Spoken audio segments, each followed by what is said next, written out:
তুমি জামা পরে নাও মা, সাজুগুজু করে লাইভে বসতে হবে তো, এই জামাটা পরে নাও।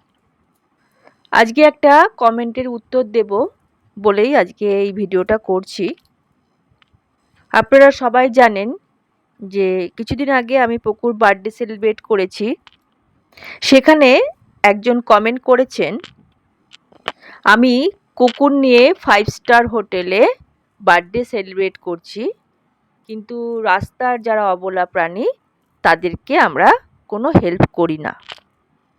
প্রথম কথা হচ্ছে, আপনি কি করে জানেন যে আমি রাস্তার পথ কুকুরদের কোনো সেবা করি কি করি না? সেটা তো আপনি জানেন না।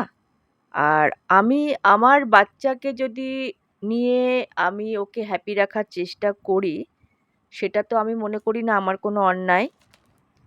রাস্তার বাচ্চাগুলো যদি অবলা হয়ে থাকে, আমার পকু মাও কিন্তু অবলা।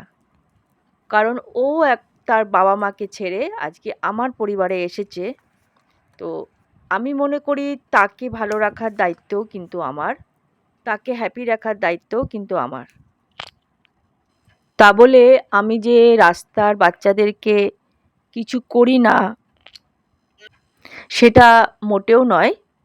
আমি যখন আমার বাচ্চাকে ভালোবাসি, নিশ্চয়ই আমি রাস্তার বাচ্চাদেরকেও আমি সেমভাবেই ভালোবাসি। তবে হ্যাঁ, তাদেরকে হয়তো আমি আমার ঘরে জায়গা দিতে পারি না, বা আমি ওদেরকে নিয়ে সবসময় ভিডিও করতে পারি না। কিন্তু আপনারা যারা পকুর ভিডিও সবসময় দেখেন, তারা হয়তো আপনারা খেয়াল করেছেন, আমার পাশে যে বাচ্চাগুলো থাকে তারা কিন্তু আমার কাছে 3 বেলা খেতে আসে এবং আমি তাদেরকে খাবারটা দিই। হয়তো আমি তাদের ভিডিওটা আমি আপনাদের সামনে সবসময় ভিডিওটা করে দেখাতে পারি না। আর একটা কথা বলি, আমার পকুর বার্থডেতে যারা এসছিলেন তারা কিন্তু সবাই পেট প্যারেন্টস। আমার পকুর বার্থডেতে যাদেরকে আমি ইনভাইট করেছিলাম তারা সবাই কিন্তু তার বাচ্চাদের নিয়েই এসছিল। অনেকেই এসছিল, অনেকে আসতে পারেনি।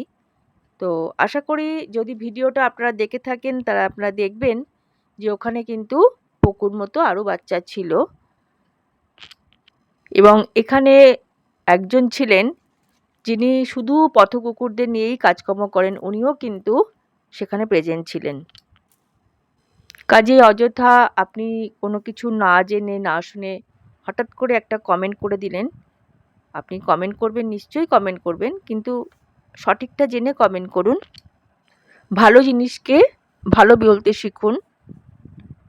আমার পকুমার আরও ভিডিও দেখুন, ভালো থাকুন, এই কামনাই করি।